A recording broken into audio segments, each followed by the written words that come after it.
चलिए, जैसा कि हम अपना अभी रेशियो कर रहे थे और रेशियो में आपको मैंने सारे बेसिक चीज बता दिए थे और प्रोपोर्शन फिर बताया मैंने। और कुछ हम बेसिक अच्छे अच्छे क्वेश्चन करते हैं। जैसे कि आज हमारा क्वेश्चन रहेगा आय व्यय वाले क्वेश्चन, कि आय, खर्च और बचत। इस पर बहुत सारे क्वेश्चन आपको एग्जाम में देखने को मिलते हैं। तो सबसे पहले हम समझते हैं कि आय, व्यय और खर्च होता क्या है, इस चीज के बारे में जानते हैं। तो सबसे पहले हम समझेंगे आय, यानी कि आय का मतलब होता है हमारा इनकम।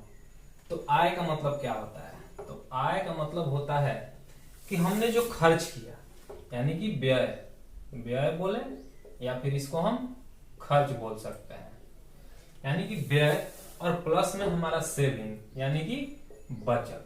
जैसे मैं आपसे बोलूं कि चलिए मैंने 500 रुपए खर्च किए। कितने खर्च किए? 500 रुपए।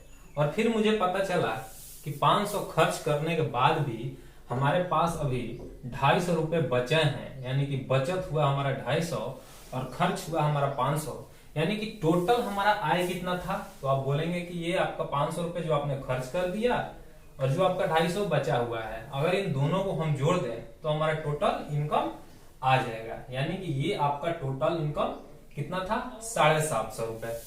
तो इसी तरह से समझेंगे। फिर जैसे कि मान लीजिए कि मैं आपसे बोलूं कि मैंने महीने में, यानी कि मासिक आय मेरा 1000 रुपए है, और मैं बोलूं कि मैंने खर्च किया सिर्फ और सिर्फ 700 रुपए, तो हमारा बचत कितना हुआ, यानी कि हमने कितना पैसा सेव किया।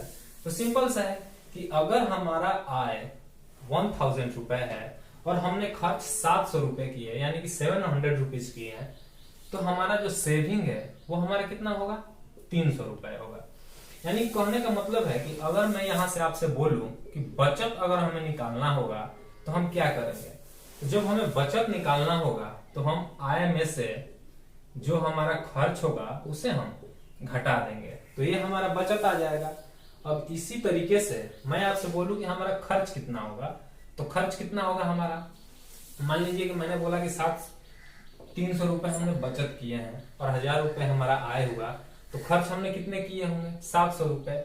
तो उसी तरीके से अगर हम खर्च निकालें तो खर्च का मतलब क्या हो जाएगा कि ये हमारा जितना आय था वो हुआ और उसमें से हम अपना बचत घटा दें, तो ये हमारा खर्च हो जाएगा।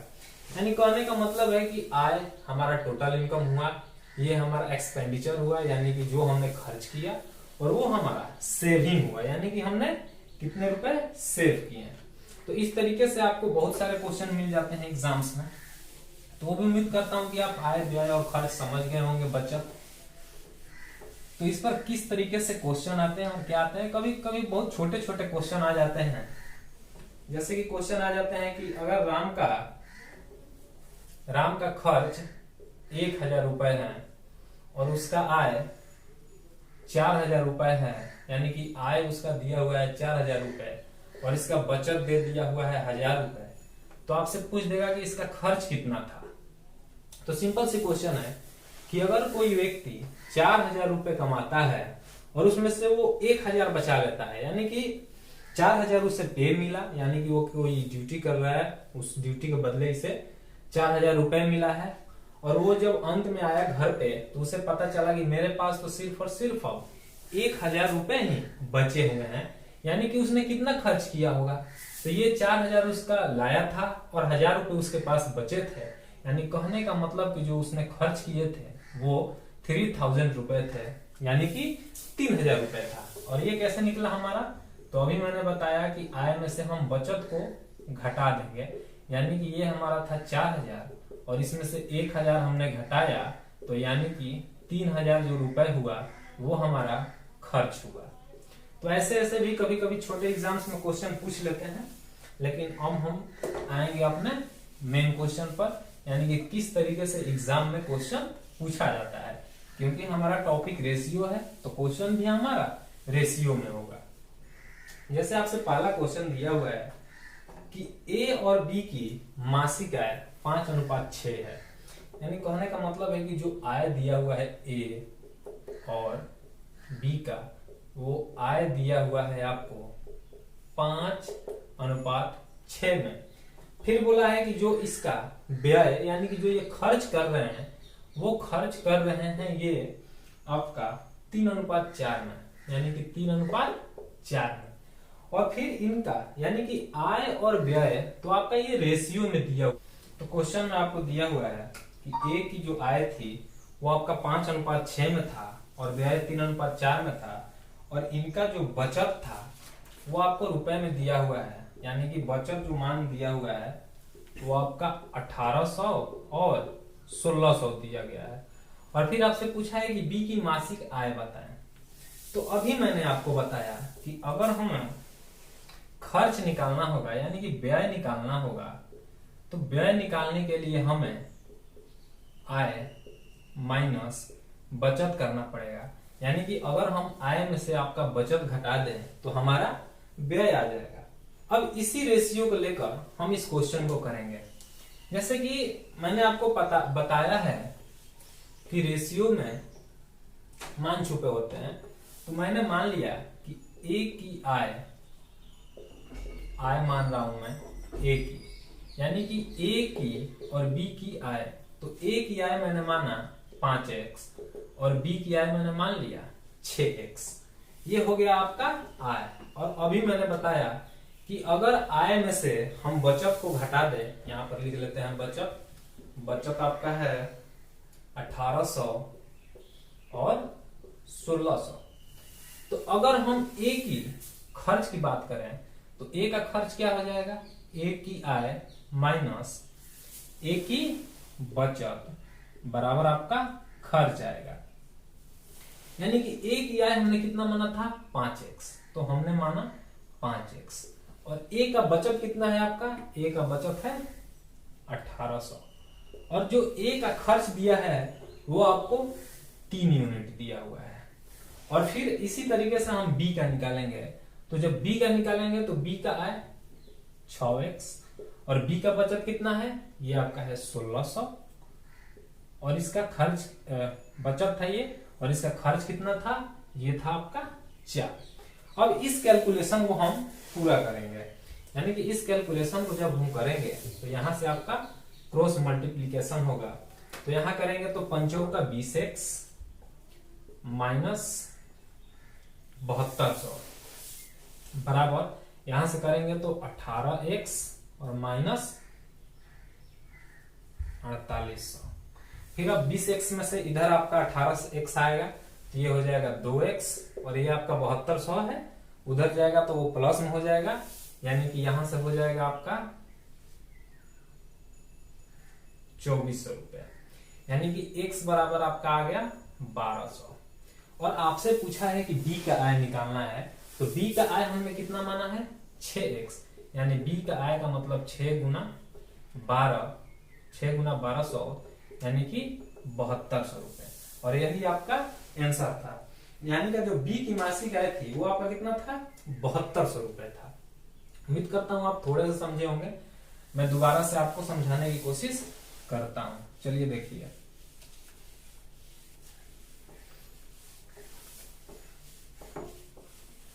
क्वेश्चन तो आप समझ गए होंगे या देख लिए होंगे, तो इसे मैं डायरेक्ट आपको करता हूं। जैसे कि हमने माना कि जो ए की आय थी, ए की आय को हमने माना था 5x और बी की आय को हमने माना 6x। और मैंने अभी आपको, और इन दोनों की जो बचत थी वो बचत थी आपका 1800 और 1600, और जो इनके व्यय का रेशियो था वो था आपका 3:4। तो हुआ क्या कि मैंने अभी आपको बताया था कि अगर हम आय में से बचत को घटा दें तो ये हमारा खर्च आ जाता है, यानी कि ये हमारा व्यय आता है। तो बस इसी सूत्र पर, यानी कि इसी फार्मूला, इसी चीज पर हमने एक एक मान को रख दिया। जैसे सबसे पहले हमने ए का मान रखा, तो हमने देखा कि ए का आय 5x है, तो इस आय के जगह हमने 5x रखा। ए का बचत कितना था, तो ए का बचत आपका 1800 रुपए था। फिर हमने देखा कि ए का खर्च कितना था, तो ए का खर्च था आपका 3। फिर इसी तरीके एक बार हमने ए को किया अब दोबारा हम इसी तरीके पर b का मान रखेंगे।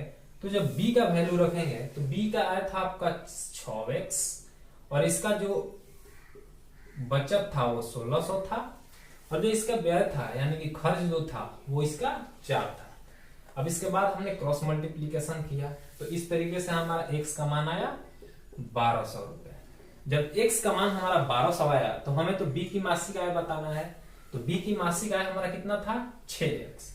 तो जब b का मासिक आय 6x था यानी कि 6x का मान हमें निकालना था तो x का मान आपका 1200 था तो 6x का मान x की जगह पर हम 1200 रखेंगे तो ये आपका 7200 यानी कि जो b की मासिक आय थी वो 7200 थी और a की मासिक आय पूछेगी तो 12×5 = 60 यानी कि 6000 था। लेकिन ये तो हो गया आपका लॉन्ग मेथड यानी कि पूरे बेसिक मेथड से, लेकिन इसका शॉर्ट है और हम शॉर्ट का ही उपयोग करेंगे, हम लॉन्ग विधि का उपयोग नहीं करेंगे। अब शॉर्ट विधि क्या है उस चीज को हम समझते हैं। चलिए, तो शॉर्ट विधि है आपका क्रॉस मल्टीप्लीकेशन मेथड। कौन सा मेथड? Cross multiplication method. जैसे कि आपका क्वेश्चन दिया हुआ है कि a की आय और b की आय, उसी तरीके से देखिए। चलिए पहले आप एक चीज को समझिए कि जैसे मैंने माना कि आय कितना था आपका a और b का जो आय था वो आपका 5:6 था और इनका जो व्यय था वो था आपका 3:4 और जो इनका बचत था वो था आपका 1800 और 1600। इस मेथड में आपको सबसे पहला ध्यान ये रखना होगा कि इससे हमेशा ये आपका इनिशियल वैल्यू का ही मान आता है, यानी कि ये जो शुरुआती मान होता है यानी कि इसे हम शुरुआत का बोल सकते हैं, यानी कि शुरुआती मान यानी कि इनिशियल वैल्यू और ये जो होता है वो होता है आपका फाइनल वैल्यू। क्या होता है? फाइनल वैल्यू यानी कि अंतिम मान होता है। और ये जो होता है ये आपका चेंज होना चाहिए, यानी कि चेंज होना चाहिए। यानी कि अगर आय व्यय वाले क्वेश्चन में हम करें तो आपको हमेशा शुरुआत में आय रखना है, उसके बाद व्यय रखना है और उसके बाद बचत रखना है। लेकिन इस चीज को आप इस ध्यान रखिएगा कि इससे हमेशा आंसर आपका आय का ही आएगा, यानी कि हमेशा आंसर इसका इनिशियल वैल्यू का ही आता है। क्या आता है? हमेशा इसका आंसर जो आएगा वो सिर्फ इनिशियल वैल्यू का ही आएगा। तो आप नोट कीजिए लीजिए कि इसको हम इनिशियल वैल्यू यानी शुरुआती मान बोलते हैं और ये आपका फाइनल चेंजिंग होगा और ये आपका जो चेंज होगा उसको हम यहाँ पर लिखेंगे। अब इसके बाद हमें क्या करना है? क्रॉस मल्टीप्लीकेशन करना है, यानी कि इस चीज को ऐसे और इस चीज को ऐसे। अब यहां से हम करेंगे 5 का 20 और 6 18। हमेशा आपको पॉजिटिव में ही मान लेना है। तो जब पॉजिटिव में इन दोनों का डिफरेंस लेंगे तो ये 6 18 ये 5 का 20 यानी कि इसका जो डिफरेंस आएगा वो आपका 2 आएगा। ठीक, और फिर इसको इससे और इससे इसको, तो यहां से जब करेंगे तो 16 × 48 और 18 × 72 यानी कि 7200 और 4800। जब इसका हम डिफरेंस लेंगे तो ये आपका आ गया 2400, यानी कि ये आपका आ गया 2400। यानी कि जब 2 का मान 2400 था आपका तो यहां पर 1 का वैल्यू कितना हो जाएगा? 1200 रुपए। और आपसे चूंकि b का मासिक आय ही पूछा है तो मैंने शुरू में ही बोला कि हमें बस इसका ही मान निकल सकता है, यानी कि सिर्फ और सिर्फ हम आय का मान निकाल सकते हैं। यहां से डायरेक्ट हम व्यय का मान नहीं निकाल सकते हैं। ये नहीं कि ये 1200 आया तो व्यय 12 3600 और 12 चौक 4800, ऐसे बिल्कुल आपका गलत हो जाएगा, क्योंकि इस मेथड से हमेशा आपका इनिशियल वैल्यू ही आता है, यानी कि सिर्फ और सिर्फ हम आय ही निकाल सकते हैं। अब यहां से अगर क्वेश्चन आपसे जो तरीका पूछ दे, क्वेश्चन आपसे पूछ दे कि 5 ए का मासिक आय बताएं तो ए का मान 5 है तो 12×5 = 60 यानी कि 6000। अगर आपसे बी का मासिक आय पूछे तो 6, तो 6 का मान 1200 तो 12×6 = 7200, यानी कि आपका जो बी का मासिक आय था वो आपका 7200 आया। अब आप इस चीज को देखते होंगे कि यहाँ भी 2 का मान 2400 आया था और इससे पहले वाला जो मेथड था वहां भी हमारा मान 2 का मान 2400 यानी 1 का मान आपका 1200 ही आया था। तो ये बस एक कैलकुलेशन कम करने की शॉर्ट विधि थी जो आप समझ गए होंगे, और नहीं समझे भी होंगे तो हम अगले क्वेश्चन पर चलते हैं। और बहुत लोगों का ये क्वेश्चन होगा कि मान लीजिए कि अगर खर्च पूछ दे तो हम क्या करेंगे, तो वो हम सब धीरे धीरे एक एक करके समझेंगे। चलिए अब हम चलते हैं अपने अगले क्वेश्चन पर।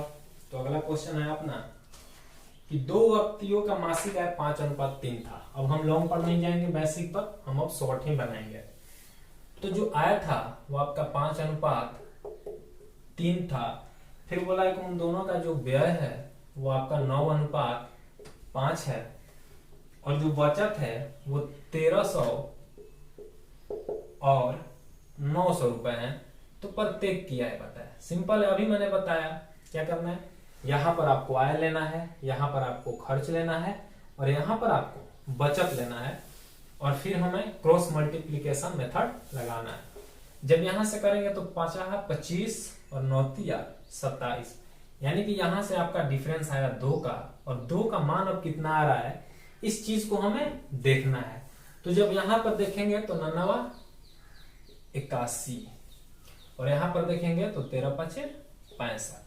ये हो गया आपका 0 0, 11 में से 5 गया 6, 7 में से 6 गया यानी कि 1, यानी कि यहां से आपका 2 का मान 1600 आया, तो 1 का मान आपका 800 आएगा। अब आपसे पूछा है कि प्रत्येक की आय बताना है, तो सिंपल है, ये 8 5 40 यानी कि 4000 आ गया ए का, और बी का कितना था 3 यूनिट, तो 3 8 2400, यानी कि ये इन दोनों का क्या था आपका मासिक आय था। तो अब आप उम्मीद करता हूं कि कुछ समझे होंगे, और नहीं समझे होंगे तो फिर अगले क्वेश्चन पर हम चलते हैं। मैं थोड़ा फास्ट इसलिए हूं ताकि आपको रेशियो सारा मैं पहले ही बता चुका हूं। चलिए अब अगले क्वेश्चन पर चलते हैं। तो अगला क्वेश्चन है आपका कि ए और बी का मासिक आय 8:5 है, और उनका जो मासिक खर्च था वो 5:3 था, और उनका जो बचत है वो 12,000 और 10,000 है। तो उनके मासिक आय में अंतर बताना है। तो ये भी क्वेश्चन सेम उन्हीं जैसा है। सबसे पहले तो आपसे मासिक आय पूछा है, तो यहां पर हम लिखेंगे आय का मान यानी कि इनिशियल वैल्यू, फिर हम लिखेंगे खर्च का मान, आय का मान आपका 8:5, खर्च का मान आपका 5:3, और जो बचत था आपका वो 12,000 और 10,000 है, यानी कि ये आपका 12,000 और ये आपका 10,000। अब यहां से हम क्रॉस मल्टीप्लीकेशन मेथड, तो 8 5 3 24 और 50 25, यानी यहाँ तो डिफरेंस आपका एक ही आया। अब यहाँ देख लेते हैं, तो यहाँ आया 12 36 और 10 5 50, यानी कि 36 और 50 का, यानी कि 36 है तो हमें और कितना लेना होगा 14 लेना होगा, यानी कि 1 का मान आपका कितना आया 14,000 रुपए आया। अब आपसे डिफरेंस पूछा है, क्या पूछा है डिफरेंस, और किसका आय का या व्यय का, तो मासिक आय में अंतर, यानी कि जो मासिक आय थी ए और बी की वो 8:5 थी। अब इनका अंतर पूछा है तो हम यहीं से डायरेक्ट अंतर ले लेंगे, ए का 8 था और बी का 5 था, और इनका अंतर जो होगा वो 3 होगा। चूंकि 1 का मान 14,000 है तो 3 का मान आपका 42,000 होगा, और यही इनका अंतर था। ऐसे भी आप कर सकते थे, पहले 14 ए का निकाल लेते, फिर आप बी का निकाल लेते, और फिर उन दोनों का डिफरेंस ले लेते, लेकिन उसमें आपको कैलकुलेशन एक स्टेप आगे करना पड़ता है। लेकिन इसमें आपका कैलकुलेशन कम पड़ा, डायरेक्ट हम यहाँ से डिफरेंस देख लिए 3 है, और 1 का मान 14,000 तो 3 का मान 42,000। तो ये भी क्वेश्चन आप आसानी से समझ गए होंगे। अब हम अपने अगले क्वेश्चन पर चलते हैं।